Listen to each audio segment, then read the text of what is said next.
নমস্কার শ্রোতাবৃন্দ। আজকের টপিক বাচ্চাদের অনেক বড় বেশি ধুম জ্বর হয়েছে। আমরা আগে কি ভুল করতাম এবং এখনও অনেকে না জেনে কিছু ভুল করেন, যার ফলে বাচ্চাদের জ্বর কমে না, উল্টে বাড়তে থাকে এবং শরীর আরও খারাপ হতে থাকে। সেই ব্যাপারে কিছু বলতে চাই। প্রথমে জেনে নিই যে খুব বেশি জ্বর কাকে বলে। 100-র উপর যখন জ্বর ওঠে, শরীরের টেম্পারেচার 102, 3, 4 পর্যন্ত জ্বর উঠতে থাকে বাচ্চাদের, আর সে সময় বাচ্চারা একদম বেহুশ হয়ে পড়ে।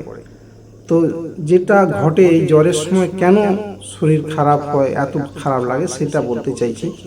এই সময় কী হয়, শরীরের রক্ত কিন্তু এত টেম্পারেচার, রক্তে যেসব কোষ আছে সেগুলো প্রায় ফুটতে শুরু করে। অনেক কোষ ঠিকঠাক কাজ করতে পারে না। নিউট্রোফিল, লিম্ফোসাইট এগুলো অনেক নষ্ট হয়ে যায়, ফেটে যায়, হ্যাঁ, কার্যকারিতা হারিয়ে ফেলে।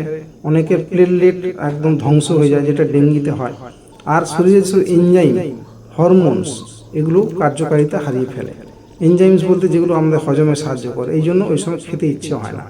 ঠিক আছে, এটা একটা পয়েন্ট। এবার আসি যে আমরা কি ধরনের ভুল করি। আমরা যেটা করি, জ্বর হলেই খাওয়াটা আগে বন্ধ করে দিই, হ্যাঁ, স্নানটা আগে বন্ধ করে দিই। এবার আমি বলতে চাই এটা ঠিক না, ভুল। দেখুন, খাওয়া বন্ধ করে দেওয়া একদিক থেকে ঠিক কখন, যে খেতেই পারছে না, মুখে দিলেই বমি হবে, তার আপনি বলুন না বলুন, তার কিন্তু খাওয়া বন্ধ হয়ে গিয়েছে। ঠিক আছে, সুতরাং বাইরে থেকে যে খেতে পারবে, যার খিদে আছে, হালকা জ্বর আছে, হ্যাঁ, যে খেতে পারছে, তার যেটাতে রুচি আছে, সবসময় খেয়াল রাখবেন রুচি থাকলেও তেল ঝাল মশলা এই ধরনের খাবারগুলো অ্যাভয়েড করবেন। কারণ জ্বর যখন নেই তখন হয়তো সে খেতে পারছে, যখন জ্বর আসবে তখন কিন্তু বমি হয়ে যাবে। তো এই জন্য সবসময় জ্বর হলে বা শরীর খারাপ হলে হালকা সেদ্ধ খাবার, জুস টাইপের বা স্যুপ টাইপের জিনিস খাওয়ান, যেটা পেটে বেশিক্ষণ থাকবে না, সঙ্গে সঙ্গে ডাইজেস্ট হয়ে যাবে বা অ্যাবজর্ব হয়ে যাবে। ঠিক আছে, এবার 2 নাম্বার আসি যে আদারওয়াইজ কি খেতে দেবেন। যে খেতে পারছে না, খিদে নেই, তাকে কিন্তু মুখে ফোঁটা ফোঁটা বা চামচে করে বা ড্রপারে করে হলেও, যেভাবে হোক, ওআরএস, গ্লুকন্ডি, নানা রকমের জুস, এই ধরনের যেগুলো তার মনে হচ্ছে যে ভালো লাগছে, সেই ধরনের জিনিস খেতে দেবেন। সেই ধরনের খাবার খাবেন না যেটা খেলে তার বমি হতে পারে বা শরীর আরও খারাপ লাগবে। তার সবসময় দেখবেন যে বমি যেন না হয়। বমি হয়ে গেলে কিন্তু শরীর অনেক বেশি ক্ষতি হয়। যত ডিহাইড্রেশন তো হয়, ভেতরে ব্লিডিং হতে পারে, পেন হয় পেটে, অনেকের আলসার হয়ে যায়। তো এই জন্য জ্বরের সময় যে খাওয়া দাওয়াটা উপর থেকে কিছু করবেন না, আর ডাক্তারবাবুর পরামর্শ তো অবশ্যই শুনবেন। এবার আসি, অনেক বেশি জ্বর হলে আমরা বেশিরভাগ সময় আমরা কি করি, ওদের ঠান্ডা লাগতে থাকে, তো ওরা বাচ্চারা আমরা স্নানটা বন্ধ করে দিই।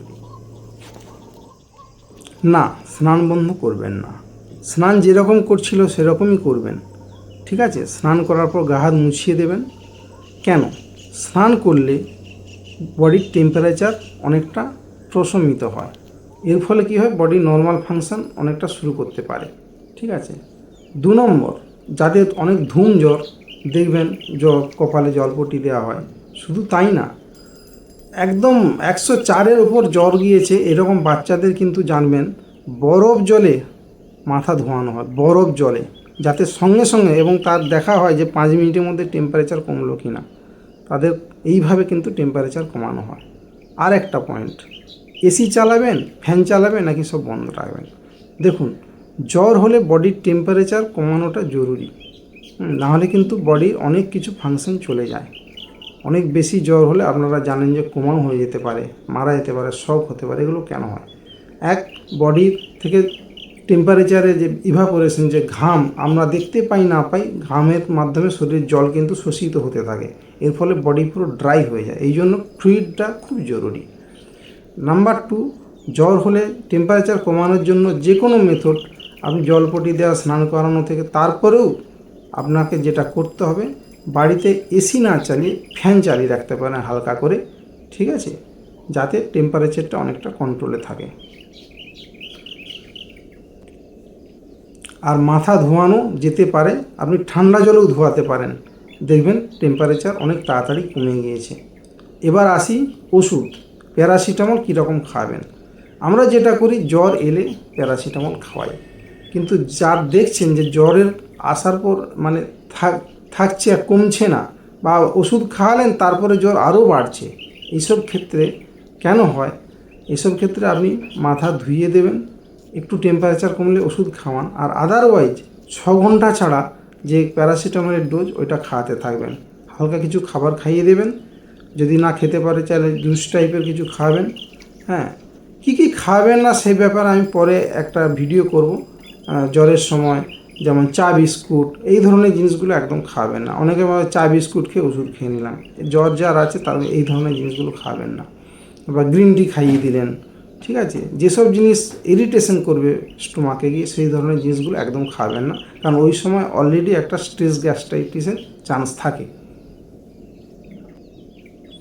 তাহলে প্যারাসিটামল 6 ঘন্টা ছাড়া খাইয়ে যাবেন যতদিন না শরীরটা সুস্থ লাগছে, মোটামুটি 3-4 দিন লাগে। এবার আসি যে কখন ব্লাড টেস্ট করাবেন।